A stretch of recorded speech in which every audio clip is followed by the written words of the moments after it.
میں حرف بحرف سلمان خورشید صاحب نے جو بیان دیا تھا اس کی تائید کرتا ہوں۔ اس کے علاوہ جو اور لوگ بولے، جس میں انجینئر صاحب تھے اور دوسرے لوگ تھے، ایک سردار جی صاحب نے،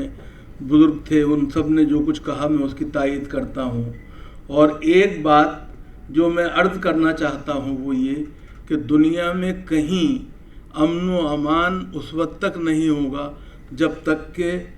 کیا میں مشرق وسطیٰ میں نہیں ہو جاتا، اور مشرق وسطیٰ میں امن و امان اس وقت تک خواب بنا رہے گا جب تک کہ فلسطینیوں کو ان کا حق نہیں مل جاتا ہے۔ فلسطینیوں کے ساتھ جو کچھ ہو رہا ہے وہ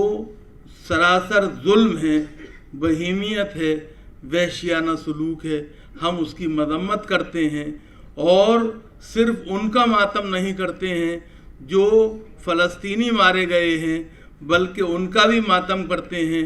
جو اس تشدد کا شکار ہوئے، اور ان کا مذہب جو تھا وہ یہودیت تھا۔ ہم ایک بات یہاں دنیا کے سامنے واضح کرنا چاہتے ہیں، ہم یہودیوں کے خلاف نہیں ہیں، ہم زائنزم کے خلاف ہیں۔ ہم سیدھے سادھی بات عرض کرنا چاہتے ہیں، اور ایک بات پھر یہ بات بتانا چاہتے ہیں، دنیا میں بڑی طاقتوں کا زوال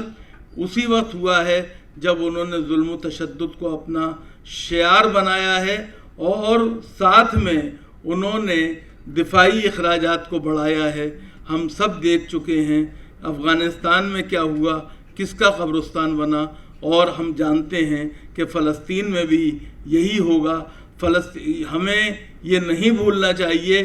فلسطینیوں کے پاس کھونے کے لیے کچھ نہیں ہے، لیکن اسرائیل کے پاس سب کچھ ہے، اور اس سے زیادہ امریکہ کے پاس ہے۔ امریکہ جس طرح اسرائیل کی ہمنوائی کر رہا ہے، ہم اس کی بھی مذمت کرتے ہیں، اسرائیل کے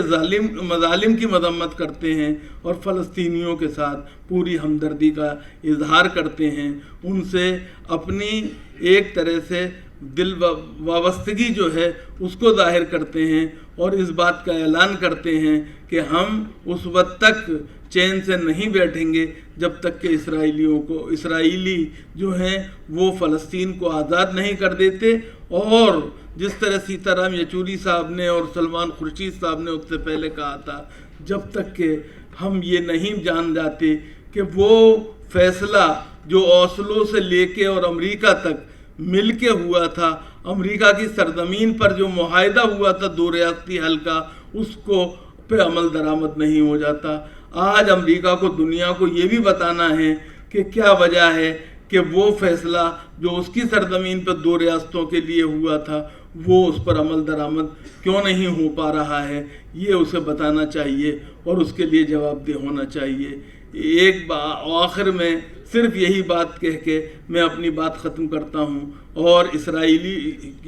کی مذمت کرتے ہوئے فلسطینیوں کے ساتھ اپنی پوری ہمدردی اور یگانگت کا اظہار کرتا ہوں۔ بہت بہت شکریہ۔